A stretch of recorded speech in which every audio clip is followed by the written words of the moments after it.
All right, today we're going to take a look at a lovely Jobim tune called Meditation, and specifically what I want to look at here is an analysis of 2-5-1s, or an analysis of the chord progression. And all of this is designed to get you to a point where you can analyze chord progressions and they make sense to you.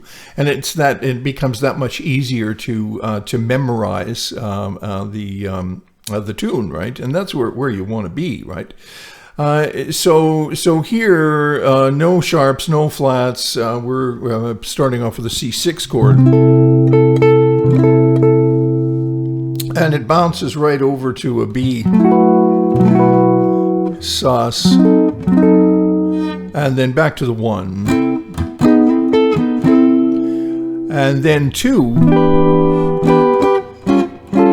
to a 5. That's what we're talking about today. 2 5s. Okay, so there's the first one, and then to the 5, and that A7. That's just augmenting the 5. No big deal. It doesn't really change anything.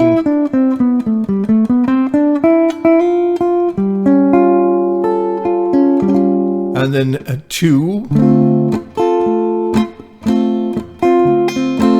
And then 2 being in the key of C, and then F minor, and then 5. So that would be a resolution to E flat, but it's unresolved. We don't resolve it.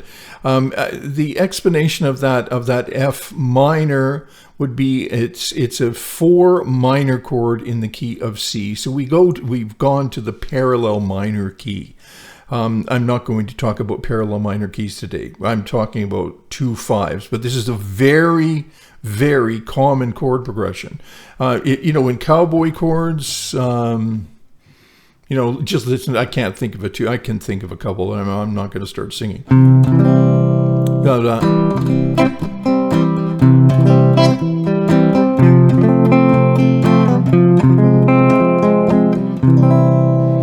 Right, that's a lovely change. 1 to the 4 to the parallel 4 minor, and the trick that we're doing here is exactly the same thing. We've gone to the parallel minor key of C minor to get that chord of F minor, and then the B flat 7 is related to E flat. And but we don't resolve to E flat, and then we go 2 5 again, and 2 5 again. He likes that augmented chord. So what I've got here is so easy to remember, right? It's 1 2 3 4, and then down to 2 5. Back, and we have that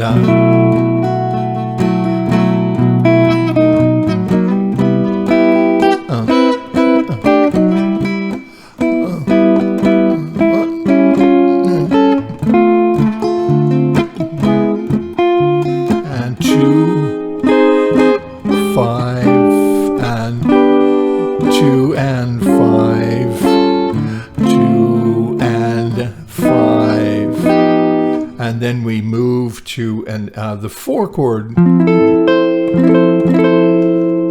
and then here clearly what happens is similar to what happens here. Now we go full on 4 minor with the 5, and then 2.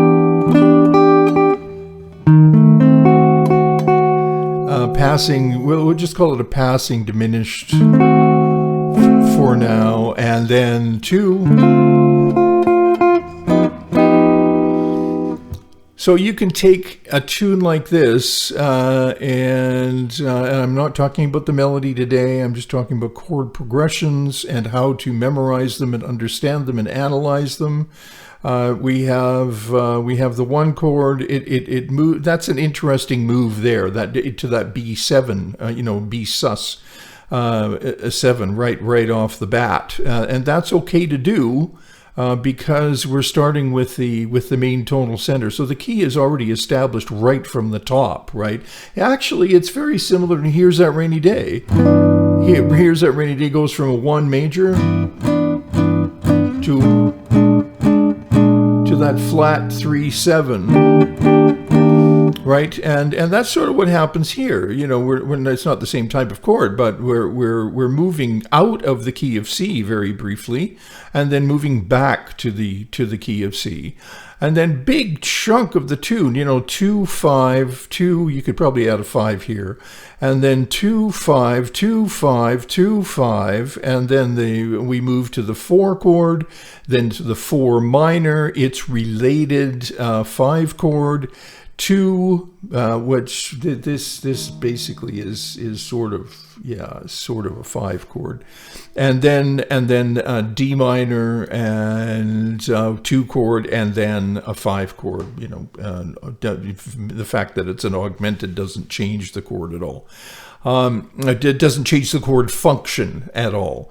So isn't that simple, right? If you look at things that way, if you're going to solo over this, you're in the key of C, 2 measures of C. If I'm going to solo over a B7, I'm not going to use a C chord because, or a scale of C, because I'm not in C. I'm actually, this is a 5 chord in the key of E major, and so I would play a related scale there. That's a pretty obvious one to remember, right? That's not a really super common change. And then it goes back to the 1, and then 2 5 in the key of C, 2 in the key of C, 2 5 in the related parallel minor, or if you want to look at it in the key of E flat, and then E minor, 2 5 we can still stay in C here, and 2 5 in C again. F major comes out of the scale of C. F minor to its related 5. We could play E flat there, and then or you can just play C minor, which just sort of ends up being the same thing, doesn't it? And then E minor, and then chromatically down with a passing diminished. We'll talk about passing diminished in another video. And then 2 and 5 leading back to the 1 chord.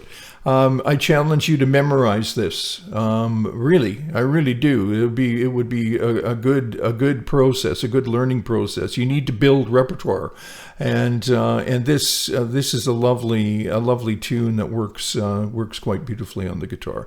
Okay, that's it for a bit of an analysis of a classic tune called Meditation. Have a good day. Thanks for stopping by, and we'll see you soon.